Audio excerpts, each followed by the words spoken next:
पुरीबरोबर खाण्यासाठी एकदा अशी चमचमीत भाजी बनवून बघा, ते पण कांदा आणि लसूण न घालता. खूप अप्रतिम होते, एकदा नक्की ट्राय करा. यासाठी काय करायचं, पूर्वतयारीसाठी मी इथे बटाटे उकडून घेतलेले आहेत, जे सालं काढून घ्यायचे आहेत. बटाटे आपल्याला चिरायचे नाही आहेत, फक्त सालं काढून घ्यायची आहेत सगळ्या बटाट्यांची. आणि सालं काढून झाल्यानंतर हे बटाटे एका प्लेटमध्ये आपण काढून घ्यायचे.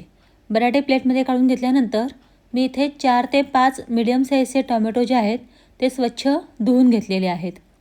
आता हे टोमॅटो जे आहेत हे मोठे मोठे चिरून घ्यायचे, म्हणजे आपल्याला ह्याची प्युरी तयार करायची आहे. अप्रतिम अशी भाजी तयार होते. आपण इथे कांदा आणि लसूण घालणार नाही आहोत, त्यामुळे आपल्याला वाटण वगैरे किंवा ग्रेव्ही वगैरे करायची काही गरज पडत नाही आणि ग्रेव्ही न करताच भाजी खूप सुंदर होते.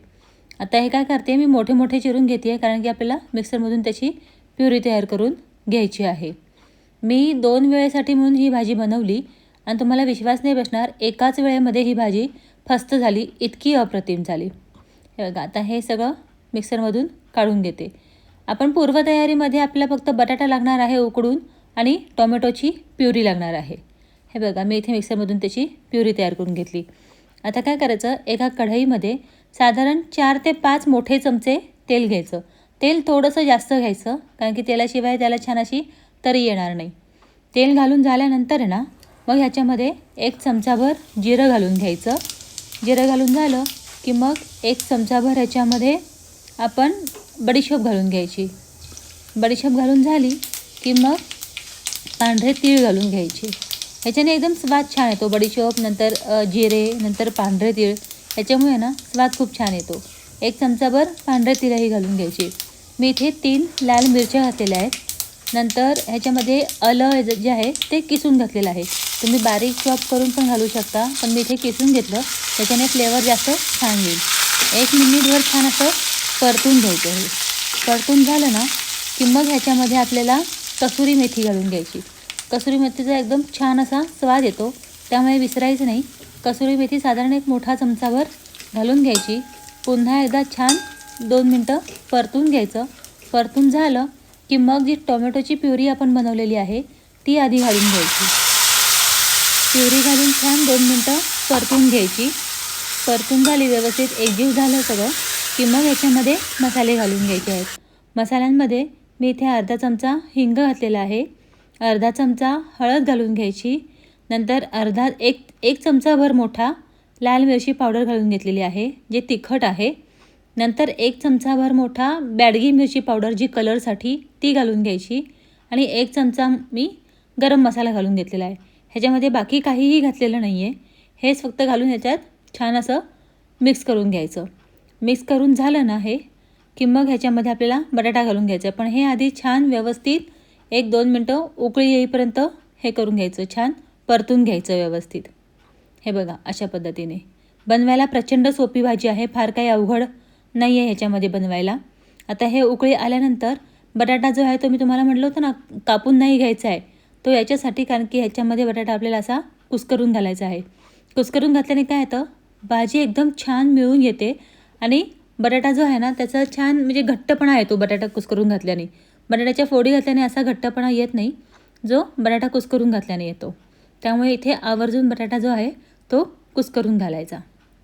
बटाटा कुस्करून घालून झाला की मग हे छान पुन्हा एकदा व्यवस्थित असं हलवून घ्यायचं. हे बघा, सगळा बटाटा घालून झालेला आहे इथे.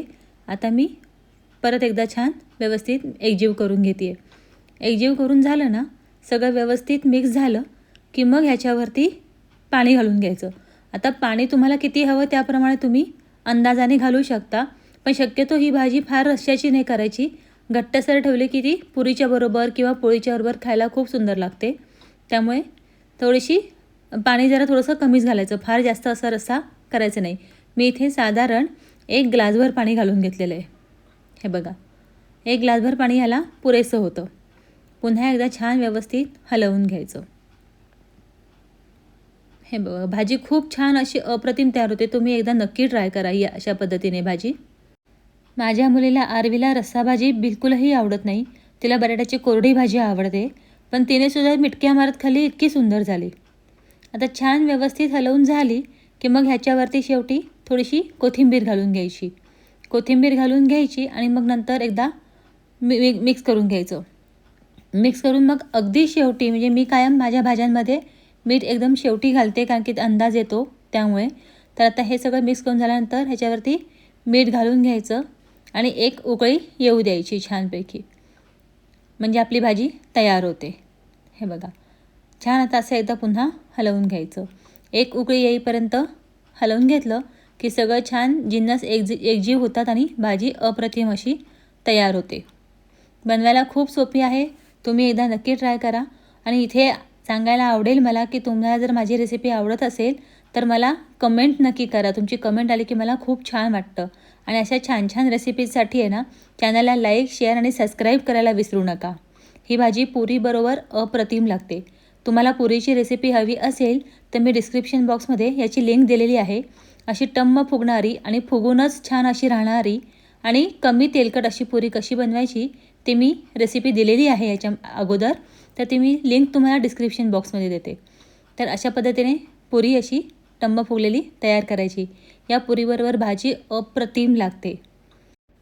चातुर्मासात बरेच जण कांदा लसूण खात नाहीत, त्यावेळी ह्या अशा पद्धतीची भाजी तुम्ही कधीही करू शकता आणि चवीलाही खूप सुंदर लागते.